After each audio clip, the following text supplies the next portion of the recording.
Very good afternoon to you. It's Gene from maverickstar. We're going to talk about this, as I promised I would do, with you guys. And the reason why we're talking about this portable air heating unit is because with all our energy bills increasing now, it's becoming very expensive to heat our home during winter periods of time. And there are other ways you can heat your home for free if you want to, by getting a log burner, or getting yourself one of these, or using your solar panels to charge a battery, and then electric heaters. But these things all consume a lot of energy, and a lot of the times as well. It comes down to the cost of the actual unit. And that's what I like about this. There's two things I like mostly about this. I'm going to show you all the bits and bobs inside. I've undone the casing for you, so we'll have a look at that. Two things I like about this. First of all, it's 12 volts. And secondly, if you can obtain it, you can run this on waste oil. So if you live by a car garage, they have to pay to get usually rid of that oil. You could take it off their hands for free and run it in this. You would have to have, in some countries, a license to burn waste oil. And I've seen people on YouTube doing a 50-50 mix. This can run on various different fuels.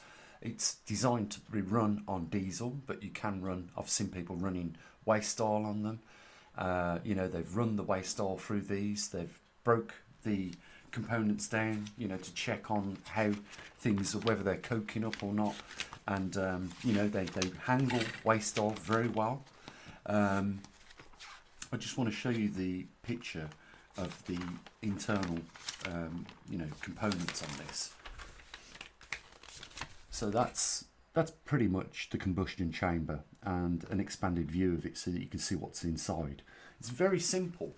This is a Chinese version of a German one that had obviously expired.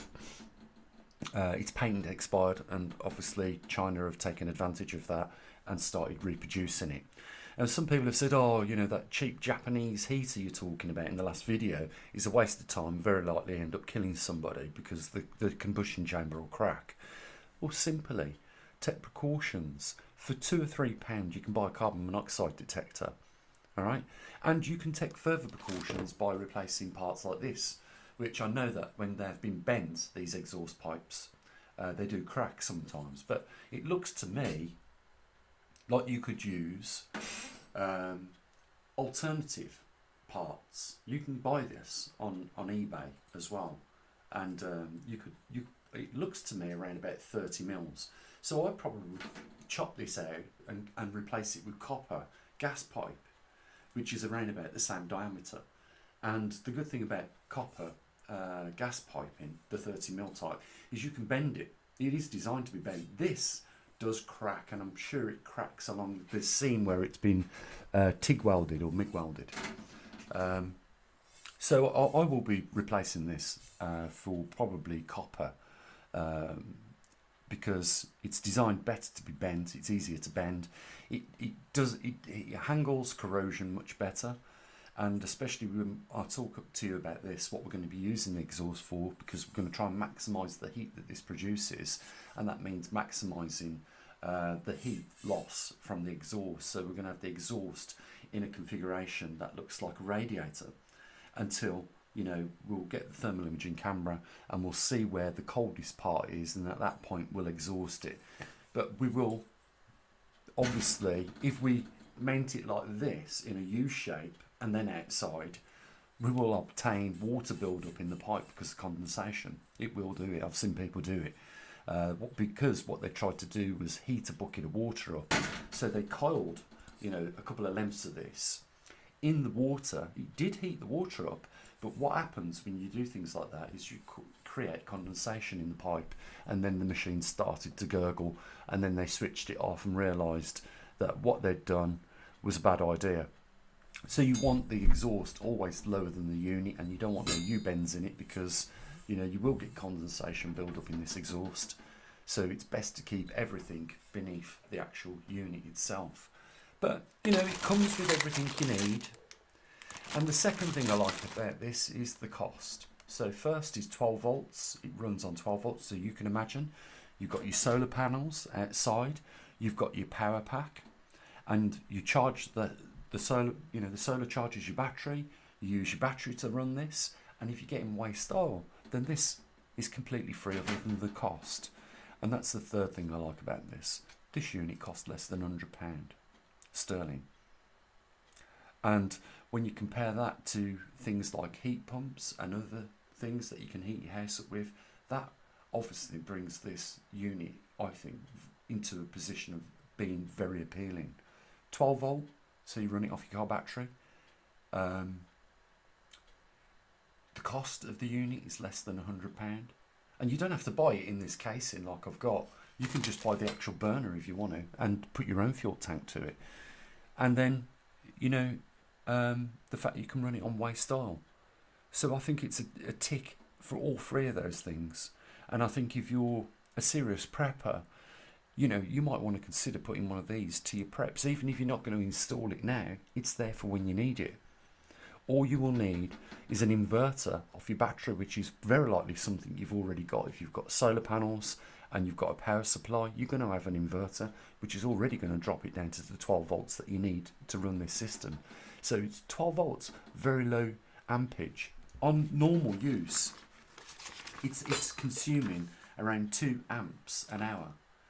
The decibels on maximum use is 65. On minimum, it's 35 decibels.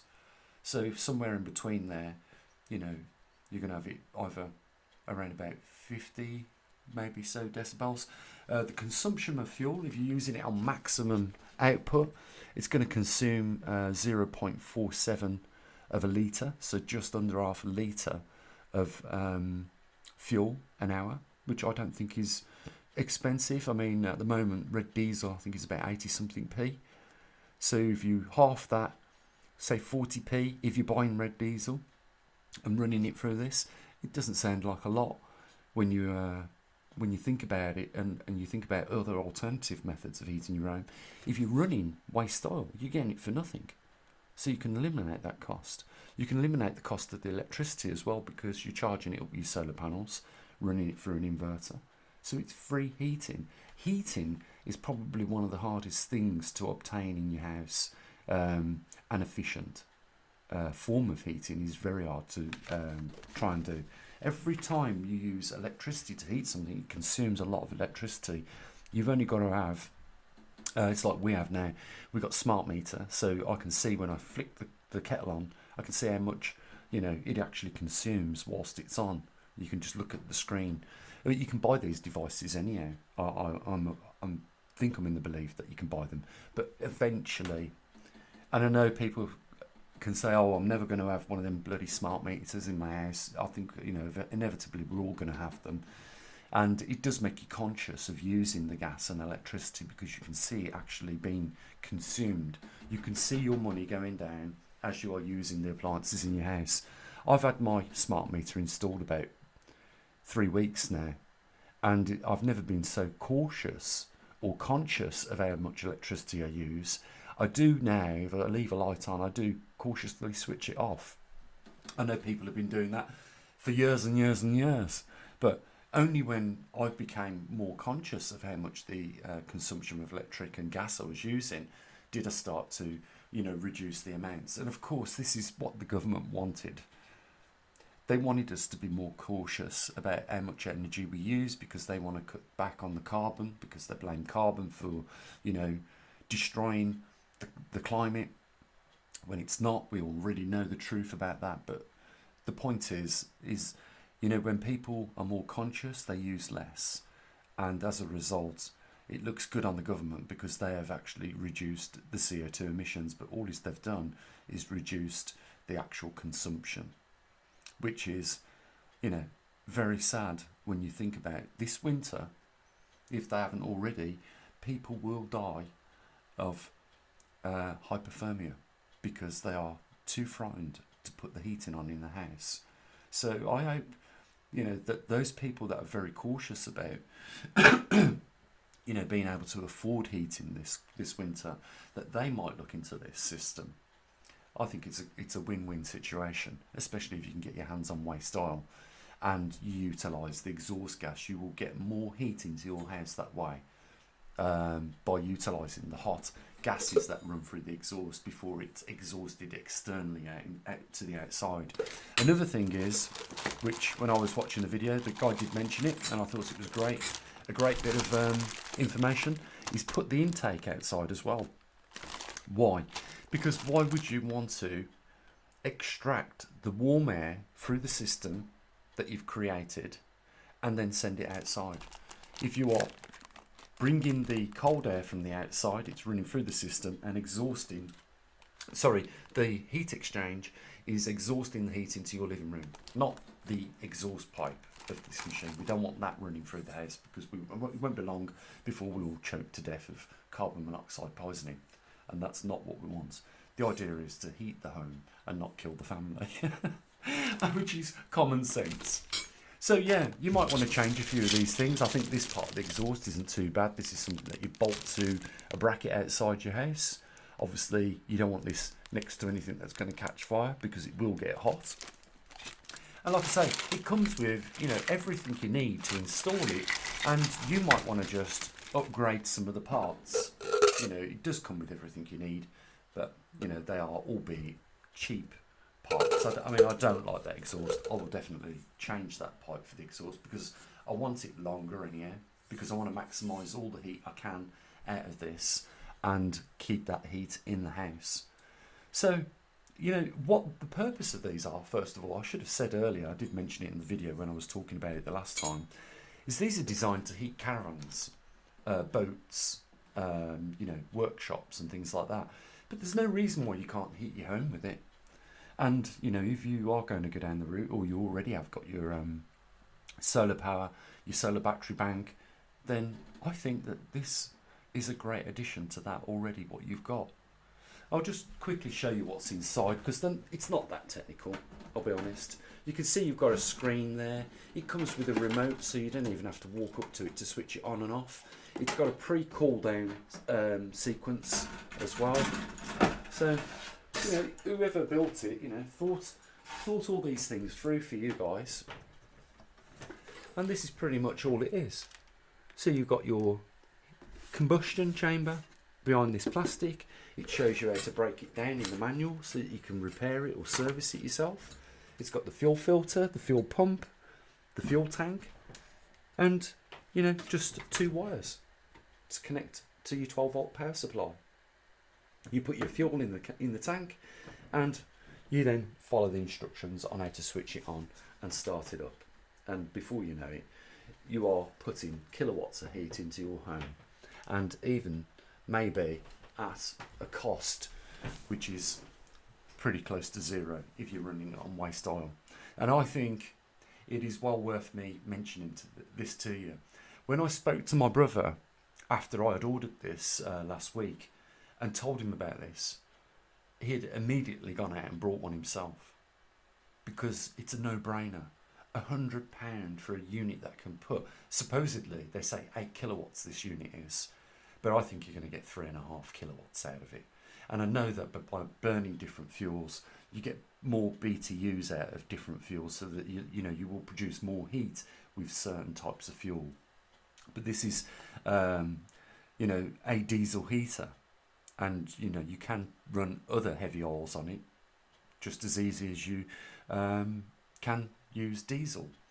Some people have put kerosene through this, or heating fuel, you know, what people have in the countryside. You can run that through it. So there's lots. It is a multi-fuel burner.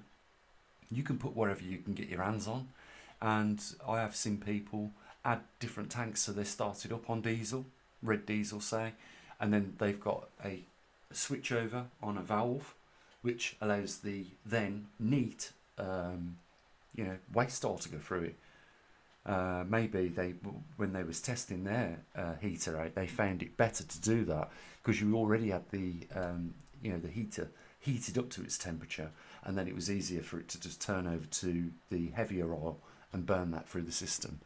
But you know what, guys, £100 to buy something that can put possibly 3.5 kilowatts in your house, and in an emergency. Can you imagine that?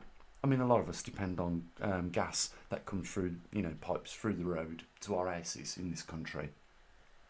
And wherever you are might be the same. Now, can you imagine if there is a crisis, that the electric goes out, and the gas definitely, through that off-grid that system, if the system goes down, you'll have no electricity. It will shut the gas off as well, and at that point, you'll have no method of heating your home. If you've got one of these knocking about, it's going to take you 10 minutes to get it rigged up. You can connect it to your car battery in the worst case scenario, and that could prevent you and your family from, getting hypothermia. There is one other thing. I mean, I think we've talked about this enough, and I will definitely do some videos with you guys of the way I've set it up so that you get an idea. It's not complex to get this up and running. Any one of you out there could do this very easy. Just follow the instructions. It's dead easy. It comes with literally 2 wires and an instruction manual and a button to press it on and a button to turn it off, and you can also regulate the power of this unit as you wish. So it's very simple, even you can do it. The other thing I think that I would not be giving you service for if I didn't mention this is probably something very simple. People are going to look at this now, they're going to say it's a no-brainer, Jim, we've already got 5 of those knocking around. But look at this. If it comes to it and you haven't got this system and you want, a way of heating, maybe outside or whatever, how many people have got this? A bow saw for trees. I've paid less than £5 for this, delivered, can you believe? And it comes with 4 extra blades as well. And I think this is something that you should just have, because it's very easy to saw wood, quite thick as well. You'll get through with this. You can saw, reasonable logs with this and go through it very quickly. And, if you haven't got one of these bow saws, you should get yourself one. And especially if you can get it for £5 on eBay, you should already have it. So, you can, there is no excuse, if worst comes to worst, you can, produce heating for your family in, a grid down situation or in an emergency. And if you can budget the £100 for one of these units, then I think it's a no-brainer. And if you've already got your solar panels and your solar batteries, then you should already have one of these, because then the only thing that it's going to cost you is if you decide to run red diesel through it.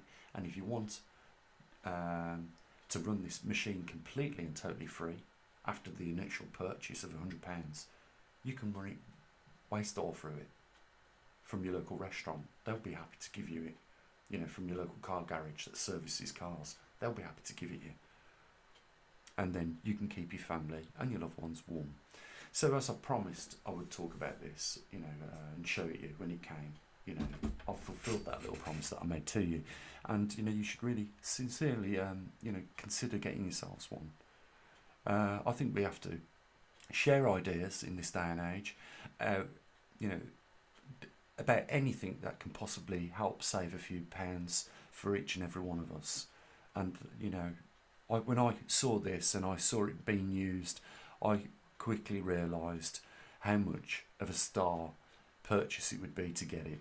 And of course, I talked only a few minutes to my brother, and he went straight out and got one. Sorry, should I say? And we're gonna push it and see what we can get actually out of it in BTUs. See what we can do to improve it, and then we'll show you guys what we come up with. So I'll leave the video there. Guys, we'll be back tomorrow with the Earth Health at a glance, so we'll get some of our equipment out so we can check what we normally do here at this observatory for you. We won't be doing the positioning of the magnetic North Pole now until, around about the 3rd or the 4th of December. So, come back and, we'll show you the latest position on that if that's all you are interested in. I know there's a lot of people saying that there's a lot of volcanoes, that has recently gone crazy in eruption, You know, on our website, we show you how many volcanoes are actively in eruption, and there is no huge change there. You know, it's always around 28, 29, you know, and that is the ones that are actually in eruption, not the ones that are showing signs of possible eruptions. I think it's better to always, you know, watch the ones that are in eruption as opposed to the ones that potentially might erupt. So yeah, it's around about 28. It's nothing alarming or nothing really there to be, you know, worrying yourselves about. There's a link down there if you want to help support what we do here. I hope you got something out of this video, and you know, you can buy these on eBay. I'm sure you'll find them on Amazon, and why not? For £100, there's a lot worse things you can do with that, isn't there? Having said that, I'll say what I usually do, guys. Link down there if you want to help support us. I'll say what I usually do. You take care of your loved ones. As always, bye for now.